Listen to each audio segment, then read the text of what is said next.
Hello dear students, अभी बताने वाले हैं फिजिक्स का चैप्टर 8 जिसका नाम है मैग्नेटिज्म और इसका हिंदी होता है चुंबकत्व। तो पहला क्वेश्चन है अभी का कि चुंबक के tan A तथा tan B स्थिति में दूरी D पर चुंबकीय क्षेत्र क्रमशः B1 तथा B2 हो तो इनमें से क्या होगा।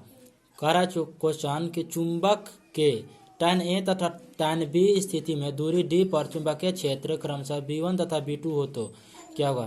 तो इसका आंसर हो जाएगा पहला कि इसका आंसर होगा B1 = μ0/4π into 2md by d² - 1² का होल स्क्वायर कॉमा B2 बराबर μ0/4π इंटू md² + 1² होल 3/2। इसका आंसर हो जाएगा ए नंबर।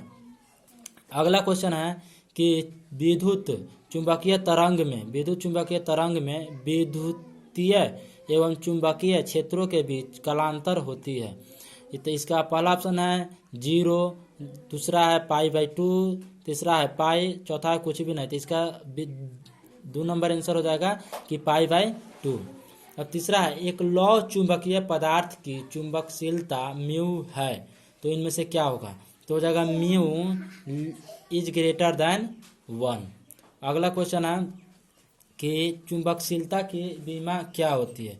चुंबकशीलता की विमा होती है mL T−2 I−2। यानी इसका पहला आंसर हो जाएगा कि चुंबकशीलता की विमा क्या होती है। अगला क्वेश्चन, कुछ पदार्थों की चुंबकशीलता 1 से कम है, उनकी चुंबकीय प्रवृत्ति होगी धनात्मक एवं बड़ी होगी। बी नंबर ऑप्शन है धनात्मक एवं छोटी होगी, सी नंबर है शून्य होगी और डी नंबर है ऋणात्मक होगी। तो इसका आंसर नंबर डी होगा, ऋणात्मक होगी। अगला क्वेश्चन है कि विद्युत चुंबक नर्म लोहे के बनाए जाते हैं क्योंकि नर्म लोहा रखती है। और विद्युत चुंबक जो है वो नर्म लोहा का बनाया जाता है क्योंकि नर्म लोहा रखती है। क्या रखती है। तो इसका आंसर हो जाएगा बी नंबर, अधिक चुंबकीय प्रवृत्ति तथा अधिक धारणशीलता रखती है। अगला क्वेश्चन है एम चुंबकीय आघूर्ण का एक चुंबकीय द्विध्रुव बी तीव्रता के समरूप चुंबकीय क्षेत्र में समयावस्था में है। एम चुंबकीय आघूर्ण का एक चुंबकीय द्विध्रुव बी तीव्रता के समरूप चुंबकीय क्षेत्र में साम्यावस्था में है। इसे 180 डिग्री घुमाने में कार्य क्या होगा। पहला ऑप्शन है -mb, दूसरा +mb, तीसरा 0 +2mb। तो ये 4 नंबर जो ऑप्शन होगा इसका आंसर हो जाएगा +2mb। अगला क्वेश्चन है पृथ्वी के चुंबकीय ध्रुवों पर नति कोण होता है। पहला ऑप्शन है 0, 45 डिग्री, 60 डिग्री, 90 डिग्री। तो पृथ्वी के चुंबकीय ध्रुवों पर नति कोण 90 डिग्री का होता है। पृथ्वी के चुंबकीय क्षेत्र का ऊर्ध्वाधर घटक 0 होता है तब क्या होगा। ये पहला ऑप्शन है चुंबकीय ध्रुव पर या भौगोलिक ध्रुवों पर, चुंबकीय निरक्ष पर या प्रत्येक स्थान पर। तो इसका आंसर हो जाएगा चुंबकीय निरक्ष पर। अगला क्वेश्चन है कि चुंबकीय याम्योत्तर और भौगोलिक याम्योत्तर के बीच के कोण को क्या कहते हैं। इसका नेक्स्ट ऑप्शन है चुंबकीय नति। फिर अगला ऑप्शन है चुंबकीय दिक्पात, चुंबकीय आघूर्ण और चुंबकीय क्षेत्र की शक्ति। तो इसका आंसर हो जाएगा चुंबकीय दिक्पात। अब 11 नंबर क्वेश्चन है कि चुंबकीय प्रेरण का एसआई मात्रक क्या होता है। तो चुंबकीय प्रेरण का एसआई मात्रक टेस्ला होता है जिसको टी से सूचित किया जाता है। ध्रुव प्राबल्य एम से निर्वात में आर दूरी पर चुंबकीय क्षेत्र का मान होता है। क्या होता है μ0/4π इंटू m/r²। आंसर होता है इसका μ0/4π इंटू m/r²। अगला क्वेश्चन है ध्रुव प्रबलता एम से आर दूरी पर चुंबकीय विभव का मान क्या होगा। तो इसका आंसर हो जाएगा μ0/4π इंटू m/r। अगला क्वेश्चन है ध्रुव प्रबलता का एसआई मात्रक क्या होता है। तो ध्रुव प्रबलता का एसआई मात्रक होता है एम्पियर गुना मीटर, यानी कि होता है A गुना m होता है। अगला क्वेश्चन है कि ध्रुव प्रबलता की विमा क्या होती है। तो ध्रुव प्रबलता की विमा IL होती है। अगला क्वेश्चन है किसी चुंबक का चुंबकीय आघूर्ण होता है सदिश होता है, अदिश होता है, उदासीन होता है, इनमें से कोई नहीं। तो ये सदिश राशि होती है। चुंबकीय आघूर्ण वेक्टर m की दिशा होती है। तो चुंबकीय आघूर्ण वेक्टर m की दिशा दक्षिणी ध्रुव से उत्तर ध्रुव की ओर होती है। सी नंबर इसका आंसर होगा।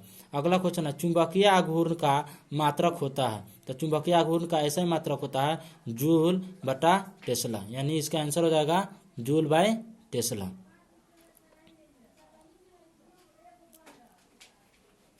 अगला क्वेश्चन है कि एसआई पद्धति में चुंबकशीलता का एसआई मात्रक क्या होता है।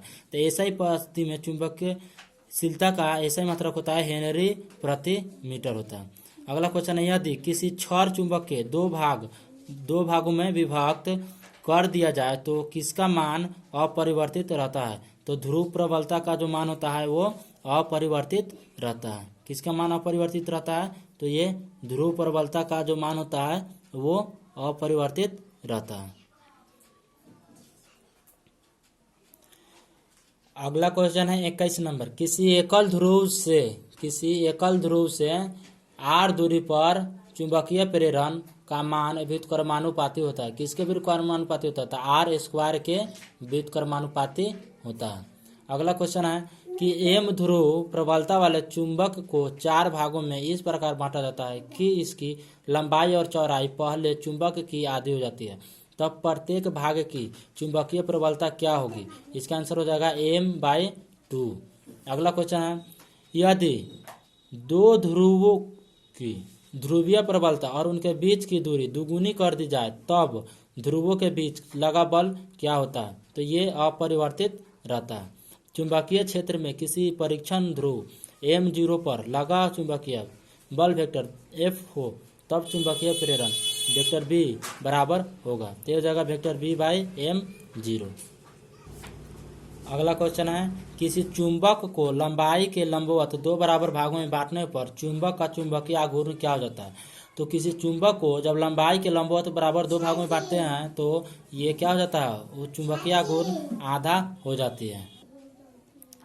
अगला क्वेश्चन है एम ध्रुव प्रबलता वाले किसी चुंबकीय को 2 भागों में इसकी अक्ष के अनुदिश इस प्रकार बांटा जाता है कि प्रत्येक भाग की लंबाई पूर्व लंबाई के समान हो, परंतु इसकी चौड़ाई आधी हो, तब प्रत्येक भाग की ध्रुव प्रबलता क्या होगी। जब एम ध्रुव प्रबलता वाले चुंबकीय को 2 भागों में इसकी अक्ष के अनुदिश इस प्रकार बांटते हैं, यानी जब बांटेंगे तो क्या होगा, प्रत्येक भाग की लंबाई जो होगा क्या होगा 2m, यानी कि 2 गुना हो जाएगा। अगला क्वेश्चन है चुंबकीय आघूर्ण की बीमा होती है। तो चुंबकीय आघूर्ण की बीमा होती है IL²। तो इसका पहला ऑप्शन आंसर हो जाएगा सही। किसी स्थान पर भू चुंबकीय क्षेत्र के क्षैतिज तथा ऊर्ध्व घटक बराबर है, उस स्थान पर नमन कोण क्या होगा। यानी कि किसी स्थान पर चुंबकीय क्षेत्र क्षैतिज तथा ऊर्ध्वाधर घटक के बराबर होता है, तब वो स्थान पर नमन कोण 45 डिग्री का होता है। अगला क्वेश्चन है भू चुंबकीय निरक्ष पर नमन कोण का मान 0 होता है, तब क्या होता है। तो क्योंकि इस रेखा पर क्या होता है, तो भी का मान 0 होता है, तब ही चुंबकीय निरक्ष पर नमन कोण 0 होगा। जब भी का मान 0 होगा तब क्या होगा, इसका चुंबकीय निरक्ष मान भी 0 होता है। भू चुंबकीय निरक्ष पर नमन कोण का मान क्या होता है, जब भी का मान 0 होता है।